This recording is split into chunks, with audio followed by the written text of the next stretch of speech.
કોલકાતામાં મહિલા ડોક્ટર ઉપર દુષ્કર્મ આચર્યા બાદ તેની હત્યાને લઈને સમગ્ર દેશમાં આક્રોશ જોવા મળી રહ્યો છે। આ ઘટનામાં રોજ નવા ખુલાસા પણ સામે આવી રહ્યા છે। ત્યારે હાલ કોલકાતાની આરજી કાર મેડિકલ કોલેજ અને હોસ્પિટલમાં પોસ્ટ ગ્રેજ્યુએટ ટ્રેની ડોક્ટરની સતામણી અને હત્યાના કેસમાં એક મહિલા ડોક્ટરે ચોંકાવનારો ઘટસ્ફોટ ખુલાસો કર્યો છે।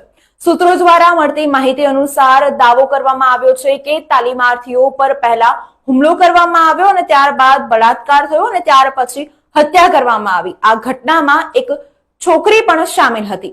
કોલેજના પ્રિન્સિપાલ અને વરિષ્ઠ ડોક્ટર અને સંબંધિત વિભાગના વડા આ કવતરામાં શામેલ હોવાનું કહેવાઈ રહ્યું છે।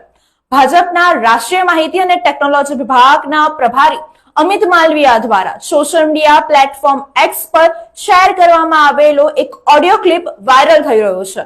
આ ક્લિપમાં મહિલા ડોક્ટરે પ્રિન્સિપાલ અને અન્ય સ્ટાફ મેમ્બરો ઉપર ટ્રેનિંગ ડોક્ટરોને ટાર્ગેટ કરીને સાંઠગાંઠ ચલાવવાનો આરોપ લગાવ્યો છે। તેણીએ જણાવ્યું હતું કે આ ડોક્ટરોને તેમની ઈચ્છા મુજબ કામ કરવાની ફરજ પાડવામાં આવતી હતી અને થીસીસ સબમિટ કરવા માટે હેરાન કરવામાં આવતા હતા। તેમજ પ્રિન્સિપાલ ઉપર પણ આરોપ લગાવ્યા છે અને તેઓએ કહ્યું છે કે વિવિધ બહાને વિદ્યાર્થીઓ પાસેથી પૈસા પડાવવામાં આવે છે અને વિદ્યાર્થીઓને ધમકી આપવામાં આવે છે કે તેઓ પૈસા નહીં ચૂકવે તો તેઓના થીસીસ જમા નહીં કરે અને ઇન્ટર્ન્સના પૂર્ણ પ્રમાણપત્રો નહીં આપે અને મેડિકલ લાયસન્સ પણ નહીં કરાવે।